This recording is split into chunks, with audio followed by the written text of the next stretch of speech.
Good morning, everyone. Sorry for the technical glitch again. Today, it's our second episode. We would like to thank everyone, Tito Vlogs, for dropping by.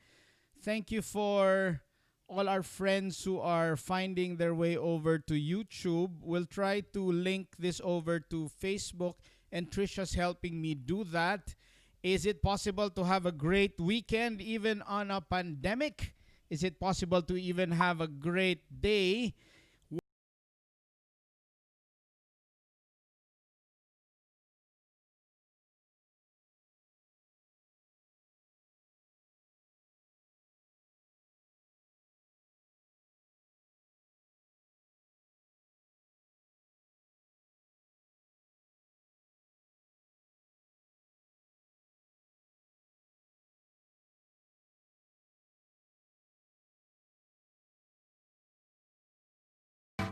Sa mga Tito Vlogs fans who are nakikitambay dito sa Mark Your Day, thank you for dropping by.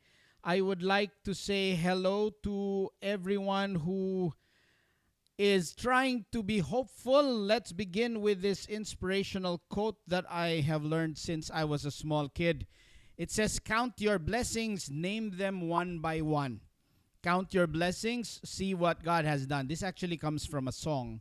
Kanta po ito when I was young na kapag nalulungkot kami, tinuruan kami ng aming nanay to sing this song. Count your blessings, name them one by one. Count your blessings, see what God has done. Count your blessings, name them one by one. Count your many blessings, see what God has done. Posibleng nakikita mo lahat ng negative if you're a businessman and your business is struggling now.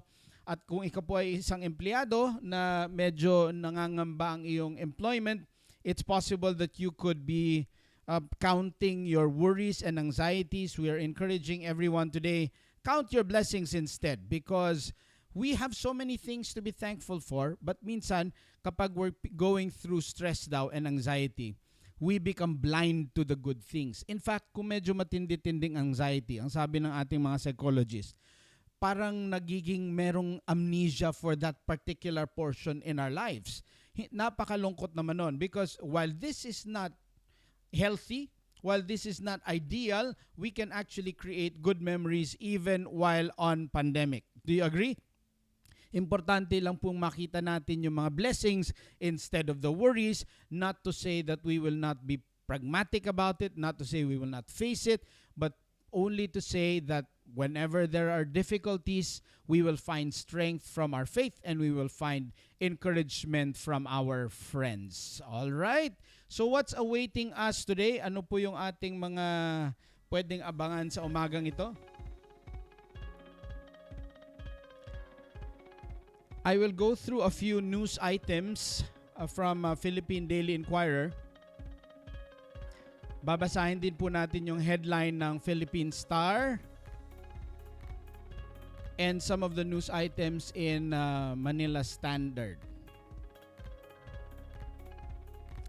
So, Philippine Daily Inquirer, Manila Star, Philippine Star, and Manila Standard. Para po ito sa ating mga kababayan who might not be able to catch the news, busy with their affairs. This is also for our OFW friends who are not in the Philippines.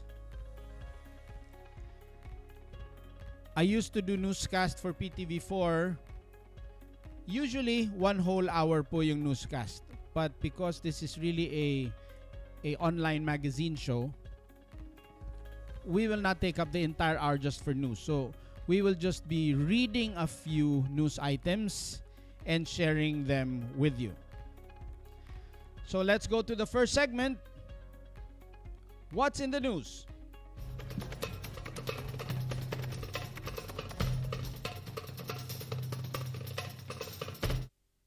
What's in the news today, my friends? Let's first check out the headline from unahin natin ang PDI ang gusto ko. Teka, sandali lang. Wag muna yung Manila Standard. Gusto kong unahin yung PDI Okay, bago po tayong pumunta sa mga big dailies, let's get an update first on the COVID-19 data. Ito po yung latest results from the report of DOH. Of course, there are questions whether updated or not, but this is what we have, at least officially, because DOH collects all the information coming from the testing centers. We have 562 cases as of the moment. At na ang medyo kagaya ng ating binalita the last episode, ang maraming cases pa rin ay ating mga kababayan mula Region 7. That's why it's important for us to pray for them and to pray for the frontline workers, health workers, dahil from the news last Monday or last Wednesday, medyo they're almost reaching the capacity of the health system in Region 7. That's why they need all the help, they need all the assistance. If you're in Metro Manila, might be better for you to stay here because this is where the facilities are. So to be safe, baka better kung nandito tayo sa Metro Manila. Okay? So let's move on to the news coming from the Philippine Daily Inquirer.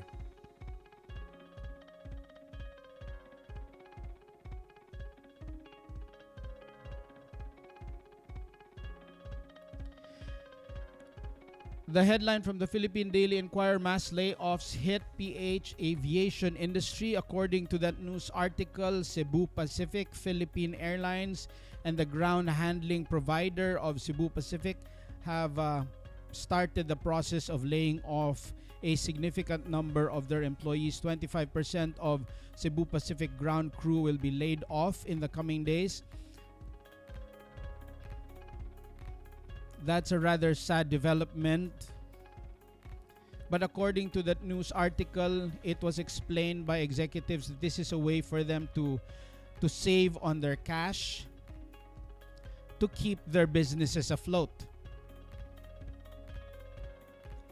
The layoff strategy is not really, this is my opinion, is not really because they're gonna close. It doesn't mean that they're going bankrupt. According to the news article, is just to make sure that the company survives. That's the same for, and this is the most number of layoffs in the aviation industry in the Philippines. So medyo malungkot po yung balita na yan. But while that's sad, that also means that these companies are thinking of a rebound. Hindi po lahat ng layoffs ay masama kung ito ay strategy para manatili ang isang negosyo. Hindi po lahat ng layoffs ay source of talagang depression. Posibleng sa ating mga na-layoff, medyo malungkot yon. But for a company, you and me, maraming negosyo ngayon ay nagte-temporary layoff. Paliwanag ko lang ng konti, anong ibig sabihin nito? Pag nag-layoff dahil humihina ang negosyo, syempre babayaran mo ng separation pay yung ating mga empleyado. So parang nag-retire sila ng maaga. Babayaran yung kanilang tenure kung saan na pinagtrabahuan na nila. And then after that, kapag sila ay ni-rehire, ang ibig sabihin lang nun, pwede naman talagang ma-rehire. Maraming nalilay-off ang nare-rehire. The effect though is this. Yung kanilang tenure magsisimula ulit. So halimbawa, kung nagsimula sila naka 5 years na sila sa kumpanya, binayaran sila ng kumpanya equivalent to those 5 years bago sila ni-layoff. After sila ma-layoff, pag ni-rehire sila, medyo back to zero lang po ang ating mga empleyado. According to our Tito Vlogs, bitter pill for business to lay off, but it will be good long-term for business and they can help more and employ more in the future if they survive the pandemic. That is absolutely correct. Bitter pill po siya, but it is a survival mechanism. Kaya napakahalaga pong ipagdasal po natin yung ating mga business leaders to give them wisdom kung paano po natin i-manage itong sitwasyon na ito. Another, in the photo of that news headline, Eastern Visayas lawmakers review hatid probinsya program, kasi itong ating mga lawmakers na ito, syempre concerned sila as people move out to the provinces. There is a possibility that they would be carrying the virus with them, and if the capacity of our health systems in those regions ay hindi sapat, posibleng mahirapan mag-cope at posibleng mas ikasasama pa nung ating mga kababayan who have opted to go to the regions itong sitwasyon na ito. Kaya kailangan pag-aralan kung merong balik probinsya, kailangan meron ding security measures na i-adapt para po hindi mag-spread ng lalo itong virus na ito. Okay?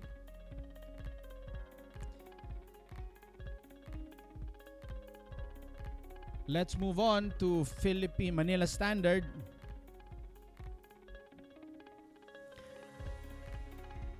The headline coming from the Manila Standard has something to do with the advisor of one of the leaders of DOH, Galvez. It reads, Liachon tag team victim. That's according to the Manila Standard. Because according to the news, Dr. Liachon believes that it was Secretary Duque and Secretary Roque who caused his removal from his position. Kaya daw po siya natanggal sa kanyang posisyon, or nag-resign rather, ay dahil kay Secretary Duque at Secretary Roque. But syempre, both secretaries deny this allegation coming from Dr. Liachon. Also from that news, there's a survey coming from SWS. Pinoy says quality of life worsens. Well, medyo expected naman po talaga, kasi itong pandemic na ito nakaapekto sa maraming Pilipino. 17% unemployment rate, highest in a very long time. Pero sabi nga ni Kuya Gilbert Lazaro kanina, kapit lang, businesses need to survive. And what's good is, you know what's good? According to the data from the IMF, hindi ko lang ready yung slides dito, the Philippines will still grow 0.2% in 2020. Hindi po siya magiging completely negative. Meron pa ring growth. But according to the IMF, the Philippines will have a major rebound next year.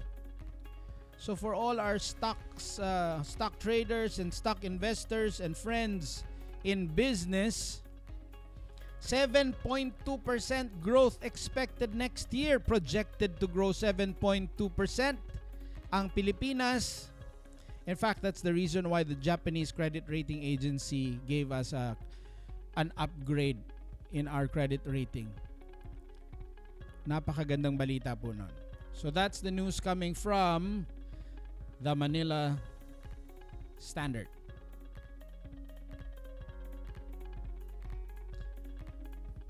Finally, the headlines from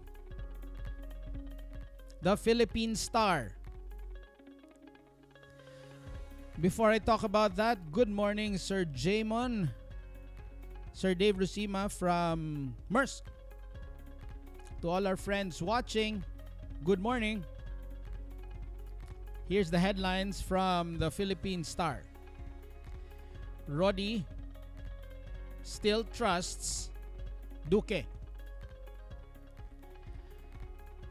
Senator Gatchalian calls for the leave of absence from the Secretary of the Department of Health. But according to the spokesperson, Secretary Roque, Secretary Duque still enjoys the trust of the President, so he stays in position even while an investigation is ongoing in the Ombudsman for the alleged overprice of some purchases for this fight against COVID-19. According to them, they could still, Secretary Duque can fight it out at the Ombudsman even while managing the situation in our country's fight against COVID-19. The headlines or the front page of the Philippine Star almost mirrors that of the Manila Standard. But it says also in this news article here, more buses and jeeps might go on the roads by June 22, which will be interesting because we know public transport might be one of the causes for us to spread this coronavirus. So, paano natin may ensure that we can fight this virus even when we resume our mga public transports? Kung babalik na po yung ating mga public transports, paano po natin masisiguro na safe ang ating mga kababayan as they take the quite crowded MRT, LRT, jeepneys? Paano po natin masisiguro that people will be safe from spreading COVID even during the reopening or as we make available public transport in Metro Manila? Paano po yan? You would be interested to find how we can actually do that. Do you believe that? Do you believe that we can fight COVID-19? And yan, sabi ni Kuya Gilbert, boost our immune system. Stay tuned, Kuya Gilbert, because I will be showing you how.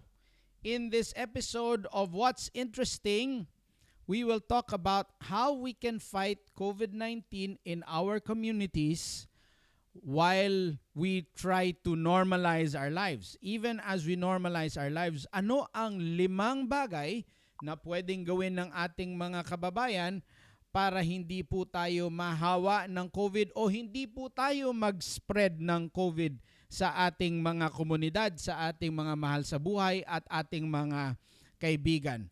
Kaya punta po tayo dito sa ating usapin today. What's Interesting?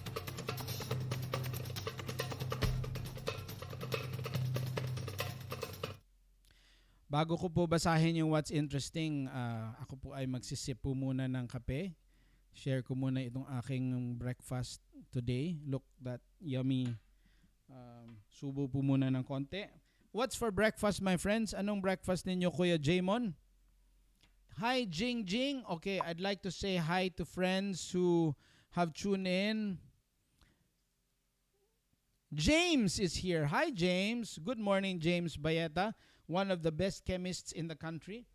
Okay, James is tuning in from Surigao. If you're here with me, let me know where you're tuning from, where you're watching this show from, so I can say hi to you.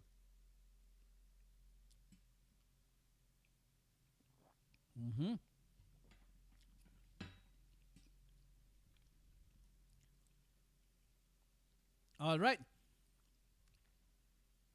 Palakpakan po natin ang ating mga tatay dahil Father's Day po ngayong Sunday. It's a Father's Day, so lahat ng tatay dapat magpahinga. Dapat mag-rest. Alala nyo, when Kuya Lauro from Oman and the Kasokot family, Kuya Lauro is my cousin-in-law, Ate Julie and the kids. Hello to our friends from Oman. Hello, Kuya James. Kuya James is asking what I'm eating. What's this?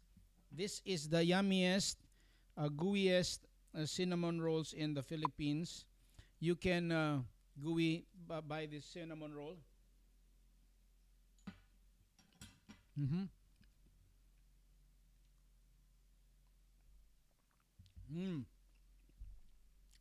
Okay. Dahil Father's Day, alala nyo yung Mother's Day. During Mother's Day, Trisha made a request. She says, I don't want to cook the whole day. Okay. Ano kaya ang pwede kong request sa aking minamahal sa buhay at sa aking mga anak for Father's Day? Because it's Father's Day, I should have a request, right? But I haven't thought about that yet. All right. So, let's move on to what's interesting now. What's interesting, my friends? What's interesting, my friends? Okay.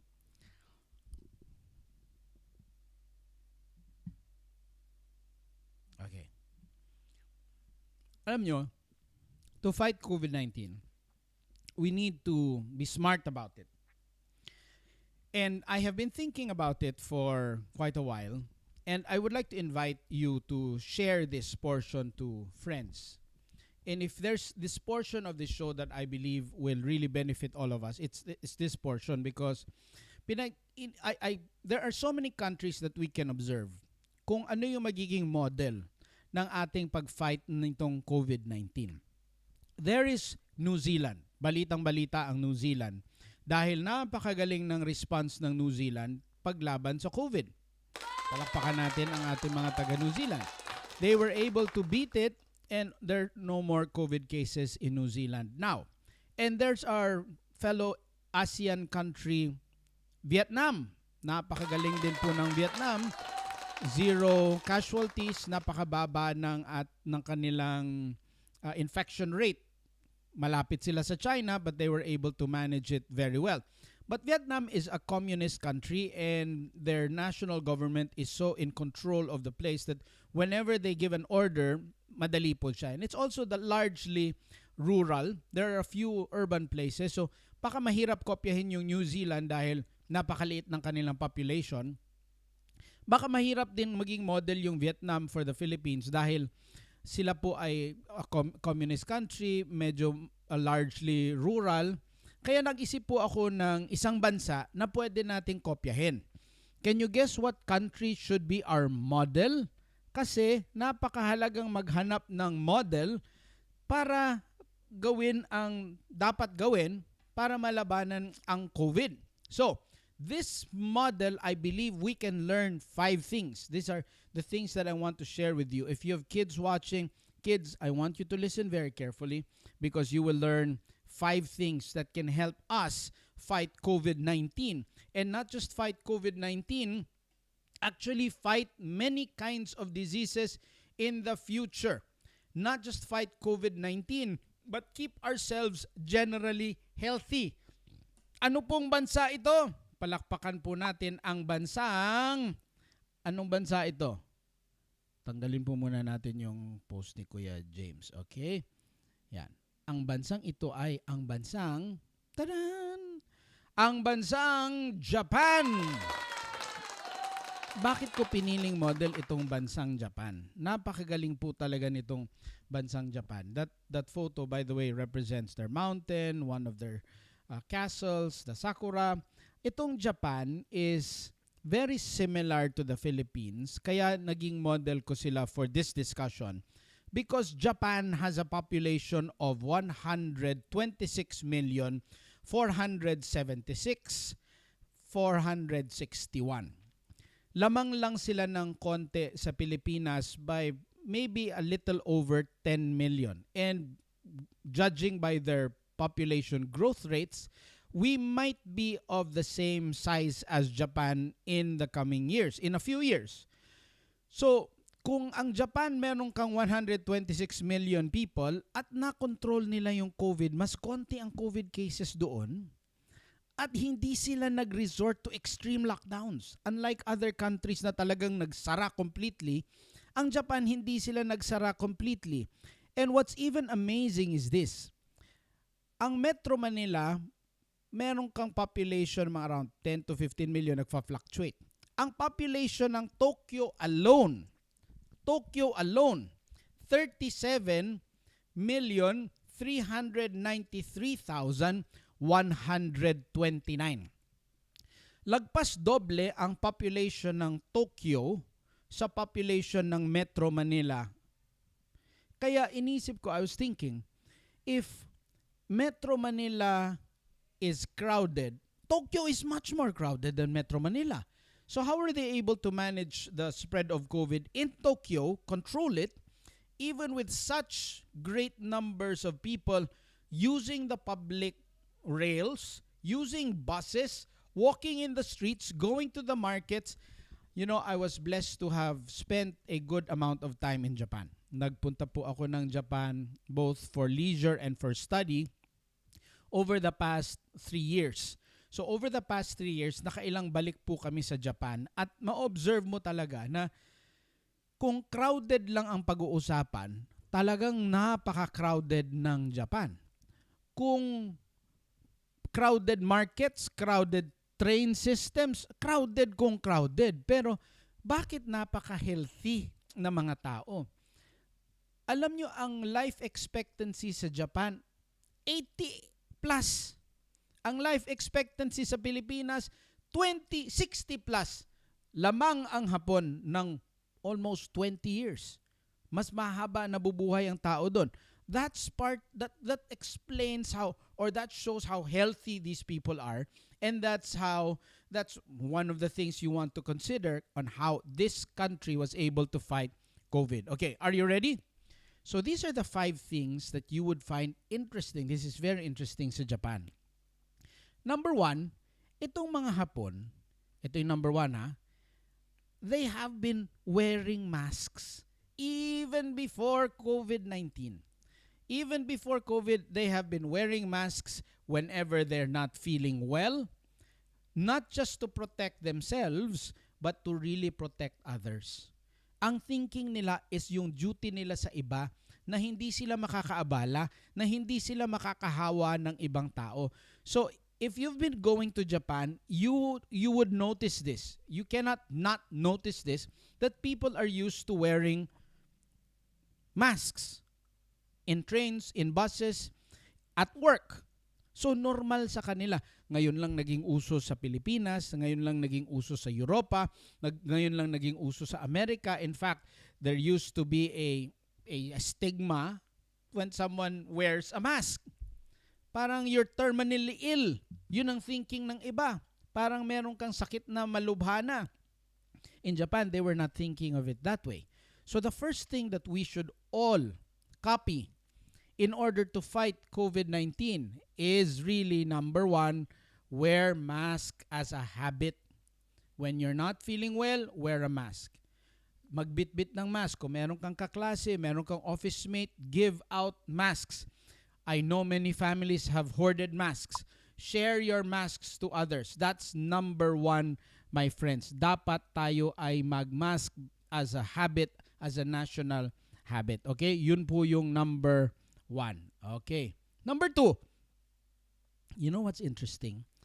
Sa Japan, kaya hindi masyado kumakalat yung sakit ng COVID.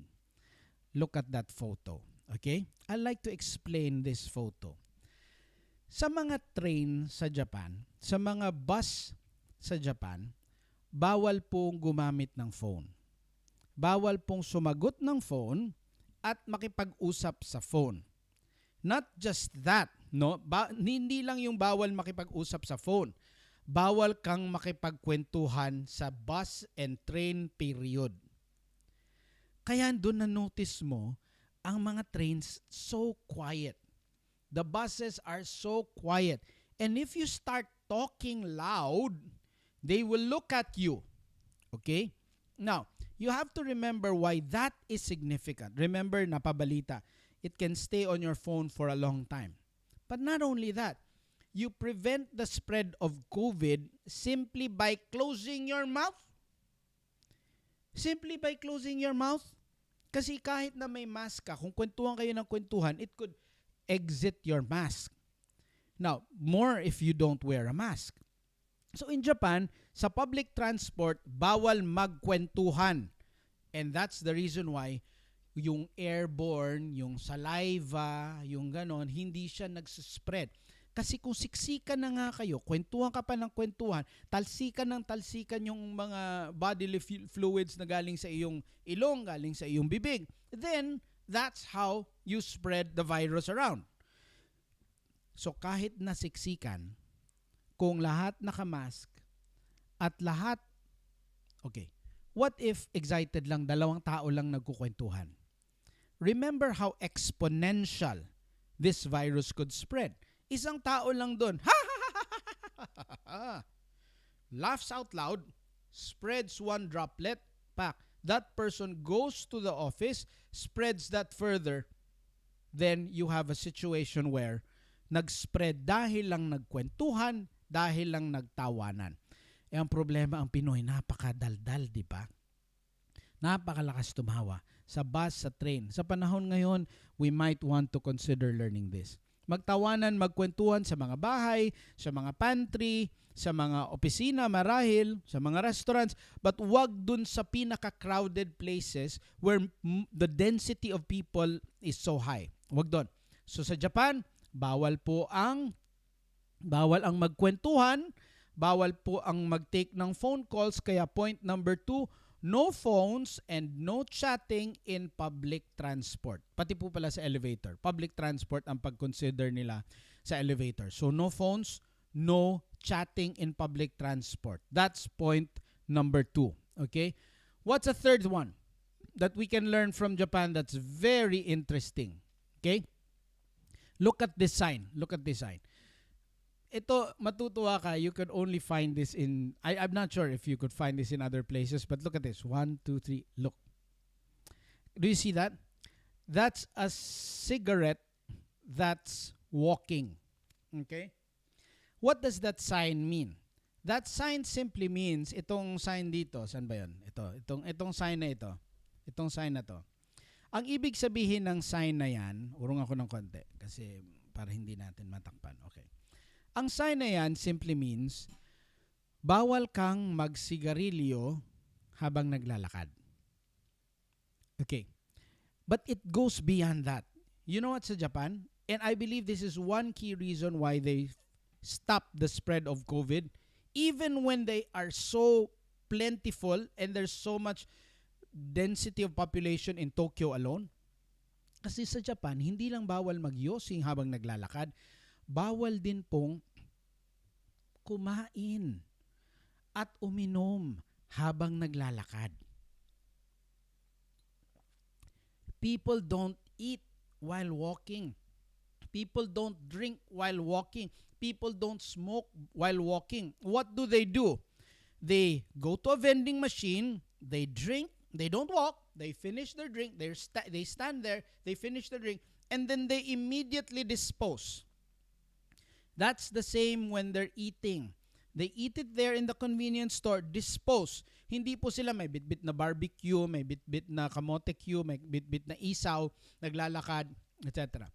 That's why it's amazing how you would go to Japan and it's so clean. It's so clean.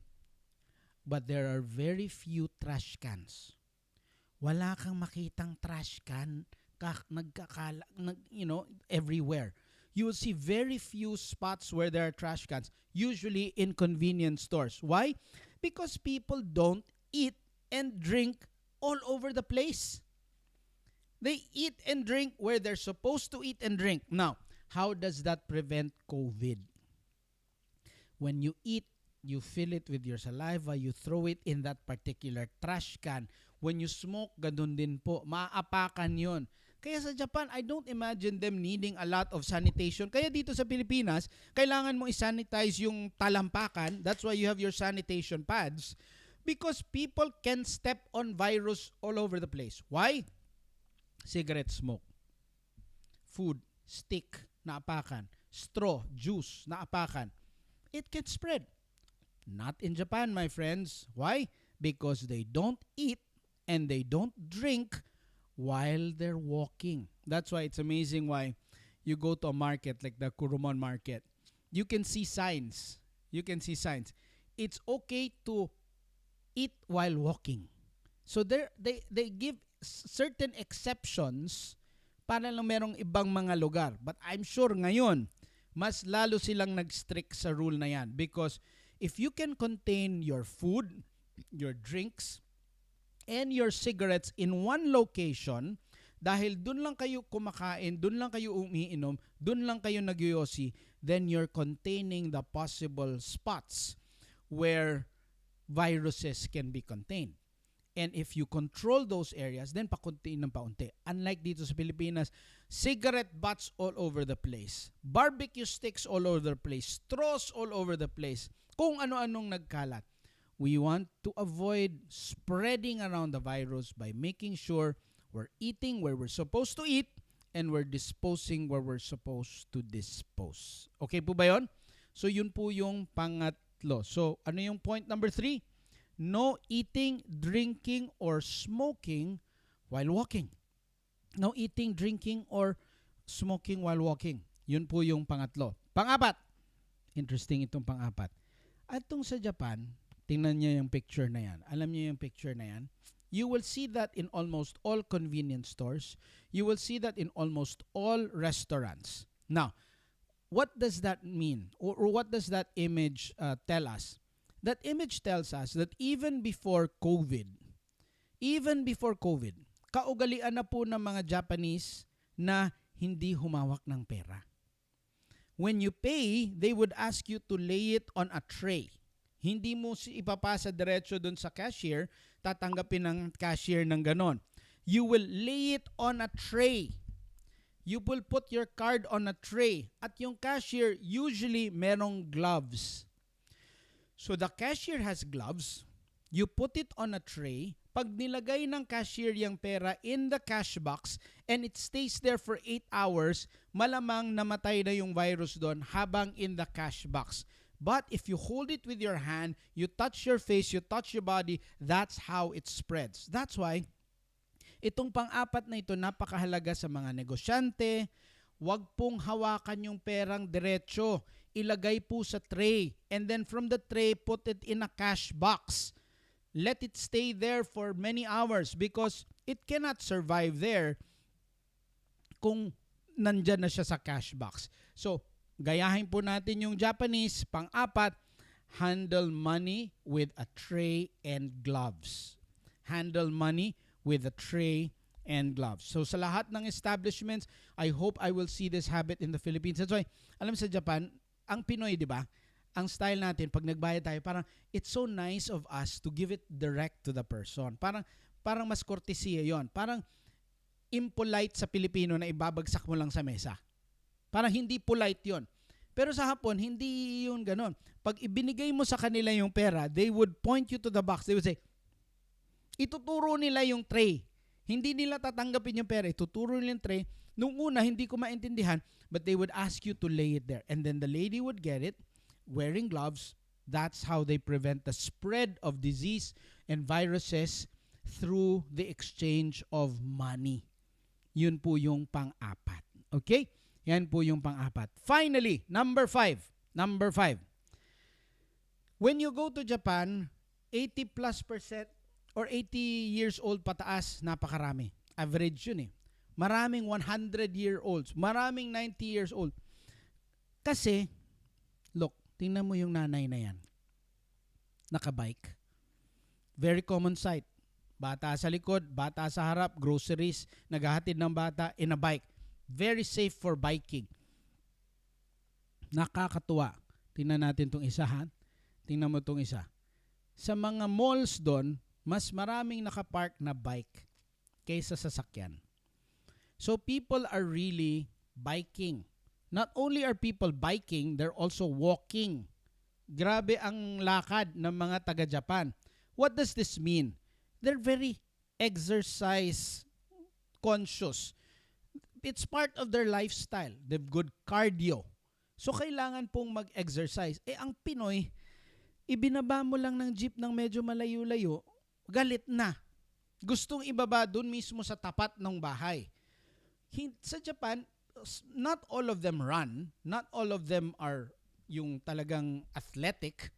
But yung lifestyle nila, because they walk from their house to the train, magandang exercise na yon. Because they walk from their office to the bus stop, magandang exercise na yon. So meaning, hindi mo kailangan ngang mag-quote and unquote exercise, jogging.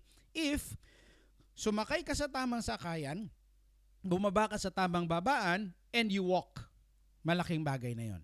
So, exercise, walk. Finally, akala ng maraming Pinoy, ang Japanese food ay ramen. Hindi po ramen ang pangkaraniwang pagkain ng Japanese. Because, as we know, ramen is full of calories. It's loaded with calories. This is the picture of a typical Japanese meal. Look at that. A typical Japanese meal consists of small portions of preserved fruits, dilis, nori, konting itlog, konting isda, gulay, konting kanin. That's why they're very healthy because and then they have soup na merong kang what do you call that soup, Trish, again? That soup, miso, which is really a soy that's also fermented. So very healthy, may probiotics sa katawan. So meaning it's what we eat and how our lifestyle. That's why Filipinos, not only are we weak, kulang pa sa not only do we have a short lifespan, kulang pa sa energy sa buhay. So, anong panglima? Exercise and eat healthy. Yun po yung 5 bagay that I feel if we follow these things, and they're fairly simple. They're fairly simple. If you're an LGU leader, if you're a business leader, ano po yung 5 bagay? Ano po yung 5 bagay? Number 1, wear a mask by way of habit. Talagang regular ka dapat na nagmamask. Pangalawa, bawal magsalita sa mga train stations, bus, jeep, at saka elevator. Zip your mouth because you're spewing virus every time you speak. Okay? Zip it. Bawal din pong sumagot ng phone kasi kahit na naka-whisper ka, it still spreads the virus. Okay? Zip it. So, pwedeng maglagay ng karatula dun sa mga jeep and bus. Huwag na natin ilagay yung basta driver, sweet lover. Ilagay na natin doon, please refrain from talking so we will stop the spread of the virus. Number 3, ano yung ating pangatlo? Bawal kumain, bawal pong uminom, bawal magyosi habang naglalakad. Para hindi natin tinatapon kung saan-saan ang ating kinakain, iniinom at niyoyosi at nagsispread din yun ng virus. Number 4, bawal pong humawak diretso ng pera. Ilapag sa tray, idiretso sa cash box. Lahat ng nag-handle ng money dapat naka-gloves. That way, we don't spread viruses and diseases through our legal tender or ating pera. And finally, eat healthy and exercise. Exercise. Eat healthy and exercise. Yun po ang 5 bagay na sana I find interesting kaya kayang labanan ng Japanese ang COVID-19 even without extreme lockdown. Even without locking themselves up, they were able to fight COVID-19. Palakpakan po natin ang mga Hapon ulit. Napakagaling po nila at sana matularan natin and we can copy all of these 5 things to also help us. All right. Okay, mag-hi muna tayo sa ating mga kababayan, sa ating mga friends. Are they here, Richard? I'm not seeing their comments on YouTube. According to my friends, it takes a while for them to find their way here because they're so used to watching things in Facebook. Kaya mas madali for them to just broadcast through Facebook. But from the suggestion of friends, it's best to channel it through YouTube and just share it to Facebook. Eventually, they'll find their way back here or find their way over at YouTube so they can somehow be part of the community of people watching this show. All right. Now, let's move on. Itong una na pag-usapan natin, we read the news and then we talk about what's interesting, the 5 things we can learn so we can fight COVID in our communities. Finally, let's talk about what's trending.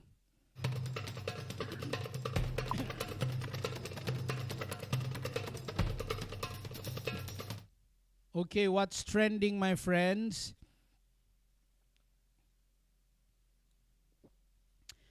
Yung sabi ni Kuya Gil, yung nagsisimula sa tao ang pagbabago.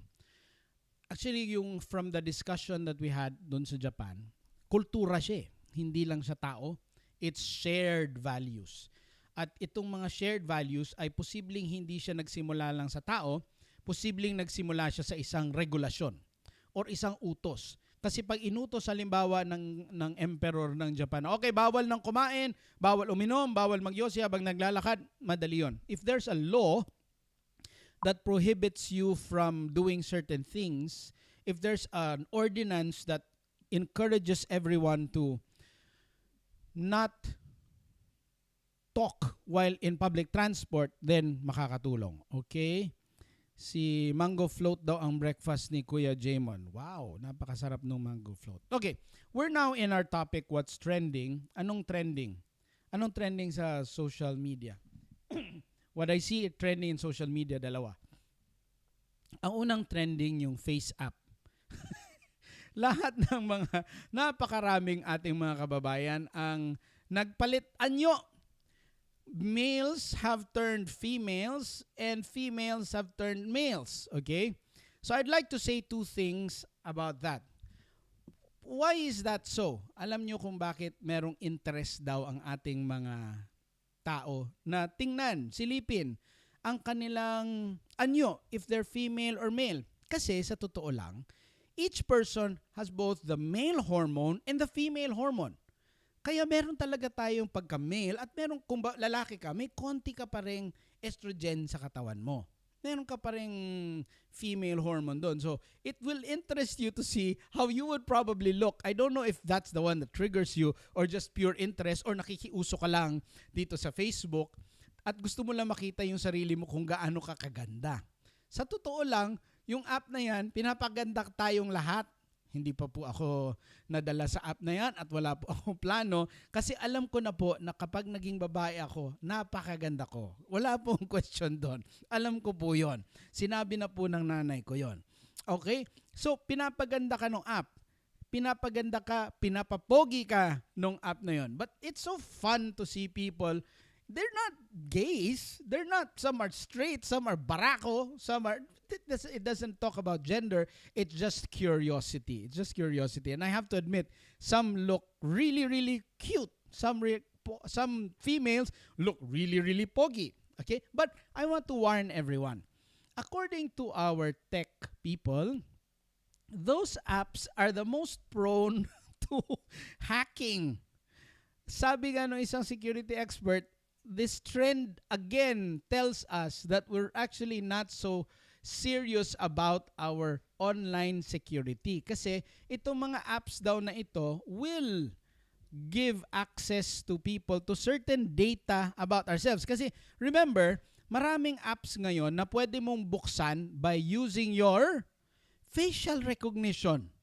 Pwede mong buksan. Itong mga iPhone, binubuksan yan by facial recognition. Eh kung binigay mo na yung mga data mo on facial recognition sa lahat ng tao, ewan ko kung itong si Chemist James, kung nakiuso ba dito sa face app na ito, kung maganda din ba kaya siya. Meron akong kaibigan sa Amerika, professor doon sa Amerika, napakarami niyang transform. Yung aking pinakamamahal na si Professor Ferdinand Nakila. Hi to Kuya Dinan. Pero again, you have to be careful because while this is fun, while this is cute, this might expose us to a lot of risks in our online security. Data po ito. Not to say, of course, that they can't harvest your data through your photos, but this is something different because you're really giving it to them. You're allowing them to store it. You're allowing them to keep it. You're giving them license to have access to your facial features and facial data. Kaya, mag-ingat po tayo doon. But, again, these are risks. If we're willing to take the risk because we're happy, so be it. Right? Okay. Last, and the second trending issue that I want to speak about is this. Frankie Pangilinan versus Ben Tulfo on the issue of rape and rape culture. Ito po ay classic debate ng mga bata sa isang baby boomer, the boomer and hindi nga yan millennial si Frankie. She's actually Gen Z because she's much younger than a millennial. Ito po yung summary nun. Si Frankie, ang sabi niya, nag-comment lang si Frankie Pangilinan doon sa post doon sa police station ng Quezon. Ang sabi kasi doon sa post ng police station na mag-ingat daw sa pananamit para maiwasan yung sexual predators. Ang comment ni Frankie sa kanyang account, sabi niya, don't teach us what to wear, teach them not to rape. Okay? So yun yung sinasabi ni Frankie na wala yan sa pananamit. ang ibig sabihin nun, walang excuse yung pagre-rape.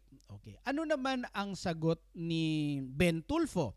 Ang sabi naman ni Ben Tulfo na meron talagang sexual predators at kung makikita ni at mga juvenile predators na pag nakita nilang ganyan yung pananamit, posibleng maengganyo sila and it can expose persons to risk kaya dapat manamit ng tama.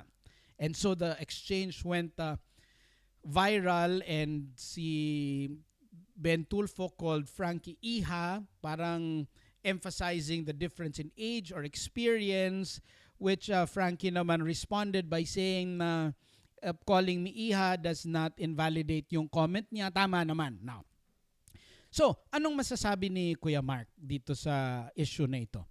Sa tingin ko, kailangan lang linawin yung issue. Kasi alam nyo, ako po ay isang mediator and conciliator. So, mahilig po kaming mag-facilitate ng mga discussion na ito. Ito po yon. Tama ba ang sabi ni Frankie na walang excuse ang rape? Tama. Rape is rape, period. Rape, in fact, is a crime. And kahit na anong rason mo, walang excuse yung pag-rape. Walang dahilan kang pwedeng makawala dun sa rape. Kaya hindi po pwedeng sabihin, ganun yung damit niya, nandito siya sa lugar na ito, ganito yung ginawa niya. Kung nag-rape ka, you're a sexual predator, ikukulong ka. Okay? Walang excuse yon. Tama si Frankie doon, wala sa pananamit yon. On the other hand, tama din ba yung sinasabi ni Ben Tulfo na merong mga predators at if you are an easy target, a vulnerable target, tama din ba yung idea na dapat manamit appropriately? Kung pupunta ka sa isang lugar, ito yung appropriate na pananamit, dapat kang manamit according to that. Tama din ba yon? I believe tama din yon. Yung appropriate na pananamit is tama din. So tama si Frankie, tama din naman si Ben Tulfo na appropriate dapat yung pananamit. So saan sila nag-disagree? Actually, itong issue na ito, hindi mo kailangan paghiwalayin. Kasi pag tinanong mo si Frankie, kailangan bang ang tao you should not think of what you're wearing? Of course, Frankie will say, no, you should still dress appropriately. If you ask Frankie, would you agree that people should dress appropriately? I'm sure she would agree. But she will not agree if you say, you have the right to control me on what I need to wear. Of course, hindi yun pwedeng kontrolin yung society kasi manggagaling yan dun sa thinking na ang babae pwede lang gawin ganito. Okay? Pero I'm sure pag sinabi mo din kay Ben Tulfo, nag-agree ka ba na excuse for rape yung pananamit? Ben Tulfo will also not say, yes, excuse. I'm sure Ben Tulfo will also say, no, it's not an excuse. So ibig sabihin, they're just emphasizing two important principles that might not be opposed to one another. So, ito po yung aking panghuling statement. Frankie is saying, don't control what women are wearing. Teach boys not to rape, to request. Yun yung kanyang posisyon. Bakit? Ang interest ni Frankie is to protect and empower women. Yun yung kanyang interest. Ang gusto ni Frankie sabihin, protect and empower women. Ang sinasabi din naman ni Ben Tulfo, wag magdamit ng hindi appropriate kasi baka merong umiikot-ikot na mga predators and you will be an easy target kasi may principle ka in crisis management or preventing crimes called target hardening. You can research that. If you're a harder target, bahay mo, may CCTV, may live wire, may etc. That's what you call target hardening. Bakit kailangan mo i-target harden? Kasi posibleng sabihin ni Ben Tulfo, I am protecting the interest of women and I want to protect women. So both of their interests are really to protect women. But in the dialogue of things, posibleng nag-aaway-away na. So, ingatan po nating mag-isip na it's one over the other. Kasi kung ako po as a tatay, sasabihin ko sa mga anak ko, you have the right to dress according to what you want. That is your right as a human being. I will teach boys, my migo, to respect women and not to rape. Yes. But I will also teach my girls to dress appropriately. Kung medyo kaduda-duda, make yourself a harder target. Target hardening. But I will also tell my boy, don't judge women just because they dress a certain way.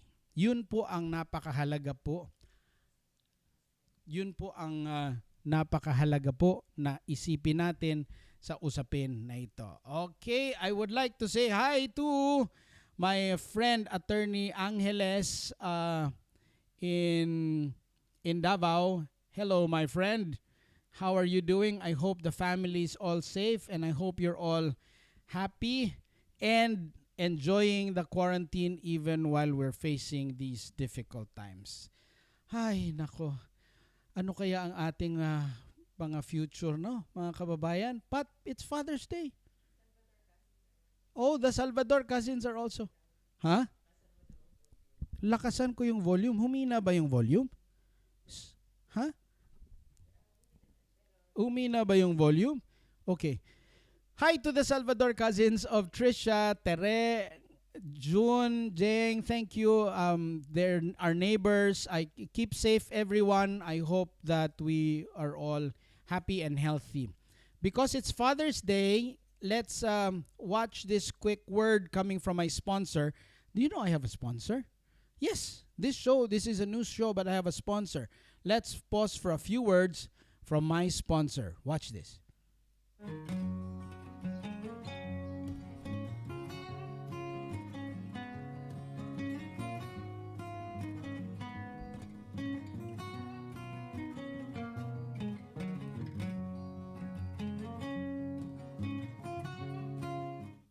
Greetings from Little Cakes Factory. So I hope you enjoy this Sunday with your parents, and then with your dad especially. And so I want to invite all of you to follow the page of Little Cakes Factory if you're looking for they're my sponsor. The COO of Little Cakes Factory is my wife Trisha. Please visit the page Little Cakes Factory on Facebook. They also have an Instagram account, and if you are looking for your gifts for Father's Day, they have a wonderful pack there of coffee, pour over coffee that was expertly put together by myself. I helped them put together that pack. They have cupcakes, they have this wonderful cinnamon roll. So if you're looking for a gift for your father, please head on to Little Cakes Factory Facebook page para makahanap po tayo ng gift for our dads. Wonderful coffee from Sultan Kudarat. You have cakes, you have healthy snacks there, you have all sorts of options there. And we're also helping our friends, who are fellow businessmen. We're distributing their products as well kasi importante magtulungan ngayon. So we have gyoza from, what's the name of the? Gyoza House. We also have from mga Mexican Delights, from Tita Poli's Burrito Brothers. We also have breakfast from Dinah and Red Sanchez, Breakfast Delights. And we also have preserved meats and sausages from Aguila Sausages. So from Tani Consunhi. We have all of these options for you if you visit the page Little Cakes Factory. Let's help one another. Let's help these businesses. Buy your what do you call this? Your Father's Day gift from our friends there. Yes, from our friends there. The show has ended.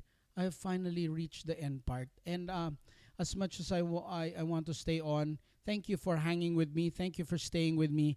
I would like to greet all the dads. Happy Father's Day. And let me leave you with this word before we move on to our weekend, my friends. Let's read that together.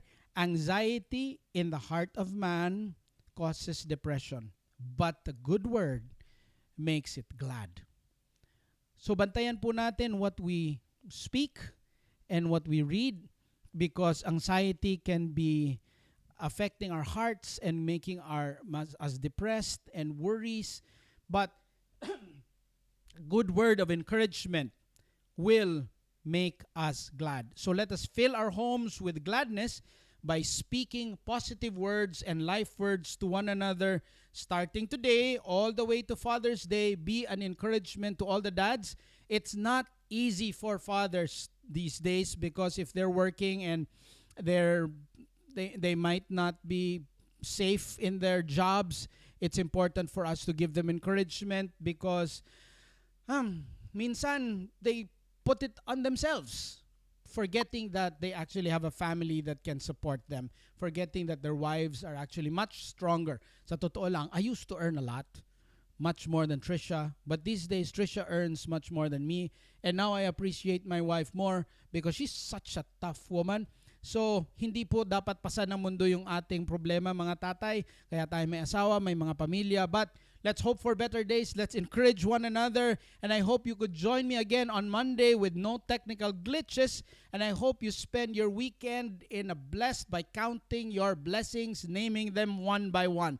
This is Mark Your Day. Have a great day. Keep safe. See you all again on Monday.